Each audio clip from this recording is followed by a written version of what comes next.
शुरू में हमें एक प्लास्टिक सर्जन दिखाया जाता है जिसका नाम रॉबर्ट होता है। वो एक मीटिंग में होता है जहाँ पर काफी ज्यादा साइंटिस्ट आए होते हैं। वो उनको बता रहा होता है कि मैंने इंसानों के जैसी ही एक आर्टिफिशियल स्किन तैयार की है। ये बिल्कुल इंसानों की स्किन की तरह है, आप इसमें कोई फर्क नहीं बता सकेंगे। वो ये बता रहा होता है कि मेरे घर में एक लैब है जिसमें मैं ये सारे एक्सपेरिमेंट्स करते आया हूँ। ये स्किन चले हुए लोगों के लिए बहुत यूजफुल है। हम उनको ये नई स्किन लगाकर दोबारा से ठीक कर सकते हैं, और ये इसलिए भी यूजफुल है कि इस पर कोई मच्छर या कोई इंसेक्ट नहीं काट सकता क्योंकि इसकी लेयर बहुत मोटी है। उसके इस एक्सपेरिमेंट को काफी अप्रिशिएट किया जाता है, लेकिन वहाँ के प्रेसिडेंट उससे बाद में पूछते हैं कि तुम स्किन बनाने के लिए क्या यूज करते हो।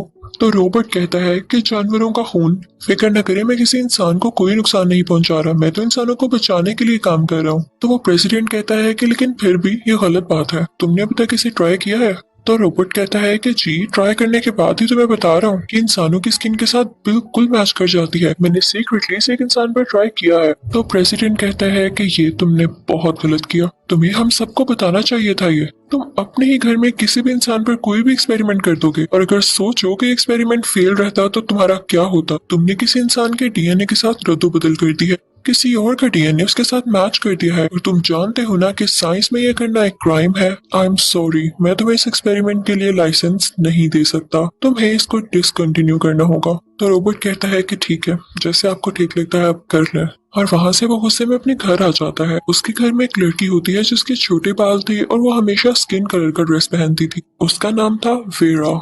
रॉबर्ट ने उसको अपने घर में कैद किया हुआ था और हर जगह सिक्योरिटी कैमरास लगे हुए थे ताकि उस पर नजर रख सके, और उसके लिए उसने एक मेड भी रखी हुई थी। रॉबर्ट उस औरत को अपनी माँ कहता था क्योंकि शुरू से उसी औरत ने रॉबर्ट को पाला। दूसरी तरफ हम वेरा को देखते हैं जो कि अपनी इस लाइफ से काफी तंग थी, और उसने कई बार अपना गला और अपनी वेन्स काटने की भी कोशिश की, लेकिन उसकी स्किन इतनी मोटी थी कि उससे कोई भी खून ना आता और वो हर बार बच जाती। फिर हमें ये भी बात पता चलती है कि जो इस वक्त वेरा की शक्ल है वो सेम टू सेम रॉबर्ट की वाइफ जैसी थी, क्योंकि रॉबर्ट जैसा कि एक प्लास्टिक सर्जन था इसीलिए उसने इस लड़की की शक्ल अपनी वाइफ की तरह कर दी। अब हम देखते हैं कि रॉबर्ट एक दिन बाहर जाता है और उस मेड का बेटा उस घर में आता है अपनी माँ से मिलने के लिए, लेकिन वो बिल्कुल भी अच्छा लड़का नहीं था। वो काफी चोरियां किया करता था और बुरा आदमी था। वो गेट के बाहर से अपनी मॉम से कहता है कि दरवाजा खोलें, मुझे मिलना है आपसे, लेकिन उसकी मदर फोन पर ही और साथ कैमरा में देखते हुए उससे कहती है कि तुम अंदर नहीं आ सकते, मेरा तुमसे कोई रिश्ता नहीं, चले जाओ यहाँ से। तो वो आगे से इमोशनल हो जाता है और कहता है कि मामा मुझे आपकी याद आ रही है।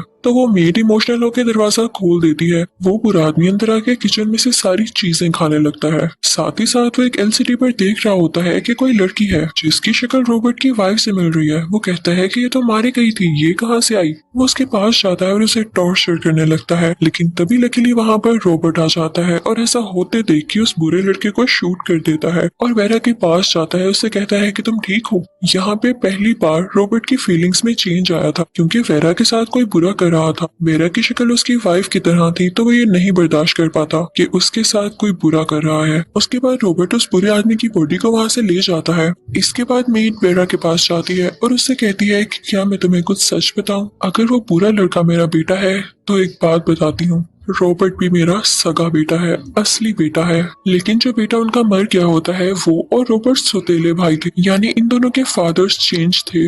अब हुआ ये कि इस मेड का बुरा बेटा इसलिए बुरा बना क्योंकि वो छोटी उम्र में ही ड्रग्स में पड़ गया था, जबकि रॉबर्ट का फादर रिच था इसलिए उसने उसे मेडिकल स्कूल में भेज दिया और वो पढ़ लिख कर काफी अच्छा आदमी बन गया। और उसने एक बहुत ही खूबसूरत लड़की से शादी कर ली जो उसकी वाइफ है, लेकिन उसके मर जाने के बाद वो काफी टूट चुका था, इसीलिए उसने तुम्हारी शक्ल अपनी वाइफ की तरह कर दी। वो इसीलिए सालिम है क्योंकि अंदर से वो टूटा हुआ है।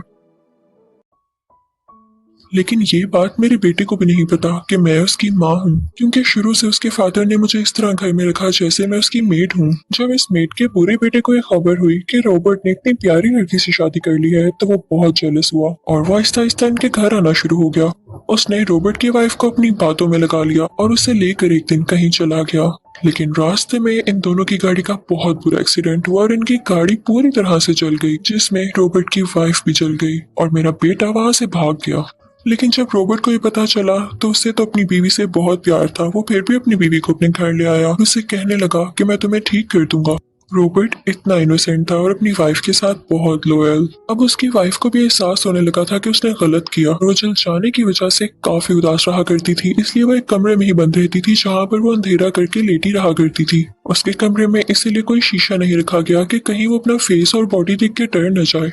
इन दोनों की एक बेटी भी थी। उसको नहीं पता था कि उसकी मॉम कहाँ गई। उसे ये लग रहा था कि शायद काम से वो कहीं गई है और वो एक दिन ग्राउंड में खेल रही होती है। तभी रूम में पड़ी हुई उसकी माँ को उसकी आवाज आती है और जब वो बालकनी से नीचे देखने लगती है तो वहाँ विंडो पर लगे शीशे में वो अपनी शक्ल देख लेती है, जिसे देख के वो चिल्लाने लगती है और बालकनी से नीचे जंप लगा देती है, यानी सुसाइड कर लेती है अपनी बेटी की आंखों के सामने। लेकिन उसकी बेटी को ये नहीं पता था कि मेरी मॉम का ऐसा हाल है। वो उसे देख के डर जाती है और अपने सामने मरता देख के वो पागल हो जाती है और उसे ठीक होने के लिए मेंटल हॉस्पिटल भेज दिया जाता है। अब रॉबर्ट यहाँ पे काफी अकेला रह गया था। उसने अपनी बीवी को खो दिया था और उसकी बेटी भी उससे दूर जा चुकी थी। अब यहाँ पे वो मेड स्टोरी बताना बंद करती है और हम देखते हैं कि रॉबर्ट वेरा के साथ काफी अच्छा हो गया है। वो उससे सॉरी करता है कि मैंने तुम्हारे साथ जो भी किया गलत था। वेरा भी उसे कहती है कि कोई बात नहीं, मैंने तुम्हें माफ किया और वो दोनों एक साथ खुश रहने लगते हैं। जब एक रात वो लोग सो रहे होते हैं तो उन दोनों को एक ख्वाब आता है। रॉबर्ट को जो ख्वाब आता है वो ये था कि क्योंकि वो अपनी बेटी से बहुत प्यार करता था तो वो ये नहीं चाहता था कि सारी जिंदगी उसकी बेटी एक मेंटल हॉस्पिटल में गुजारे, तो वो उसे अपने साथ किसी शादी पर लेकर आता है। लेकिन तभी वहाँ पर उसकी बेटी एक लड़के से मिलती है। वो अब 16 साल की हो चुकी थी। लेकिन अचानक से रॉबर्ट को अपनी बेटी की चिल्लाने की आवाज आने लगती है और जब वो बाहर जाकर देखता है तो एक लड़का उसके पास से भाग रहा होता है। यानी रॉबर्ट के मुताबिक उस लड़के ने उसकी बेटी के साथ बुरा किया और फिर वहां से भाग गया। रॉबर्ट को कुछ समझ नहीं आता और अपनी बेटी को उठाकर दोबारा से हॉस्पिटल जाता है तो वहां उसकी डॉक्टर कहती है कि ये पहले ही बीमार थी, अब इसके साथ ये हो गया तो इसके दिल में आदमियों का डर आ गया है। इवन ये आपसे भी डर रही है तो आप फिलहाल इसके पास ना आए। और अब हम बढ़ते हैं वेरा के ख्वाब की तरफ। वेरा अपने ख्वाब के शुरू में एक लड़के को देखती है। ये वही लड़का था जो शादी की रात रॉबर्ट की बेटी के साथ था और रॉबर्ट को देखकर भाग गया था। दरअसल इसकी मदर की एक बुटीक थी जहाँ पर वो खुद भी काम किया करता था और उस रात जब वो रॉबर्ट की बेटी से मिला तो उसे ये पता चला कि वो ड्रग्स लेती है और कुछ पागल है। तो उसने उससे कहा कि तुम ठीक हो जाओगी, तुम्हें घबराने की कोई जरूरत नहीं। और जैसे ही वो उससे फ्रैंक होना शुरू हुआ तो उस लड़की ने यानी रॉबर्ट की बेटी ने चिल्लाना शुरू कर दिया क्योंकि वो मेंटली इल थी और लड़कों से घबराया करती थी। जैसा रॉबर्ट सोच रहा था वैसा बिल्कुल नहीं था। वो लड़का जो उस रात उसके साथ था वो अच्छा लड़का था, लेकिन जब उस लड़की ने चिल्लाना शुरू किया तो वो डर गया कि लोग मेरे बारे में क्या सोचेंगे, तो वो वहां से डर के भाग गया और रॉबर्ट ने उसे गलत सोच लिया और कुछ ही दिनों में उस लड़के को किडनैप करके अपने पास कैद कर लिया और उसकी बाइक को भी एक पहाड़ी पर रख दिया। ये लोगों को ये लगे कि इसका एक्सीडेंट हो गया है और ये स्टिल मिसिंग है।